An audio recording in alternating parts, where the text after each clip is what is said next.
Hi friend, তোমরা সবাই কেমন আছো? আশা করি ভালো আছো। আজকে আমি তোমাদের কাছে নিয়ে চলে এসেছি সয়াবিনের পকোড়া রেসিপি। তোমরা সবাই দেখতে থাকো, চলো তবে শুরু করা যাক। তো দেখো আমি কি কি উপকরণ নিয়েছি। আমি ছোট দানার সয়াবিন নিয়েছি, তোমরা চাইলে বড় দানার সয়াবিন নিয়ে বানিয়ে খাবে। দেখো প্রথমে কড়াইয়ে জল দিয়ে দিলাম, জলে সয়াবিনগুলো দিয়ে ভালো করে সেদ্ধ করে নেব। দেখো নাড়াচাড়া করে সেদ্ধ হয়ে এসছে। এরপর আমি জল ঝরিয়ে তুলে নিলাম।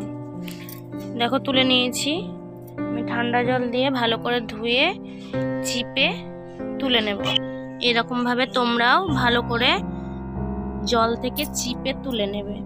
আমি আগেই উপকরণগুলো কুচিয়ে রেখেছি। দেখো পেঁয়াজ কুচি, লঙ্কা কুচি, আদা রসুন কুচি। আমি এই সবগুলো কুচানো দিয়েছি, তোমরা চাইলে বেটে দিতে পারো আদা রসুন লঙ্কা। এরপর পরিমাণ মতো লবণ দেবা, পরিমাণ মতো হলুদ, পরিমাণ মতো লঙ্কা গুঁড়ো, সব কিছু উপকরণগুলো পরিমাণ মতো দেব। 2 চামচ কর্নফ্লাওয়ার দিয়েছি আমি, তোমরা চাইলে চালের গুঁড়ো দিতে পারো।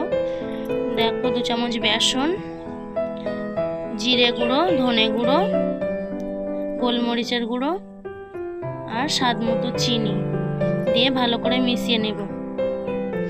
দেখো মিশানো হয়ে এসছে। এরকম ভাবে তোমরাও মিশিয়ে নেবে, সবকিছু একসঙ্গে ভালো করে মাখিয়ে নেবে।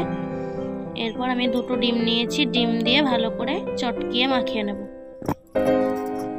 তোমরা এরকম ভাবে মাখিয়ে নেবে এইসব উপকরণগুলো দিয়ে। দেখো আমি হাত দিয়ে চটকে মাখিয়ে নিচ্ছি, এরকম ভাবে মাখিয়ে নেবে। এরপর আমি তেল গরম হতে দেব। কিছুক্ষণ ঢাকা দিয়ে রেখেছি। দেখো তেল গরম হয়ে এসছে। এরকম গোল গোল শেপ দিয়ে ভালো করে ভেজে নেব উল্টে পাল্টে।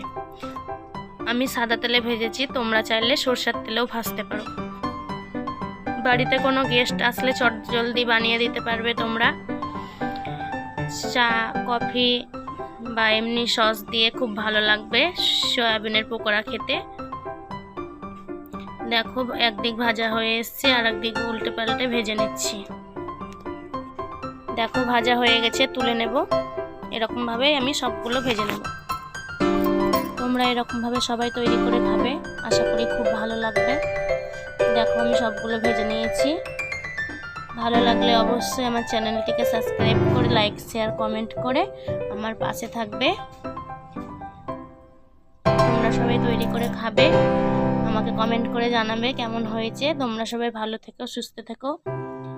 আমি চলে আসবো আবার পরের ভিডিও নিয়ে।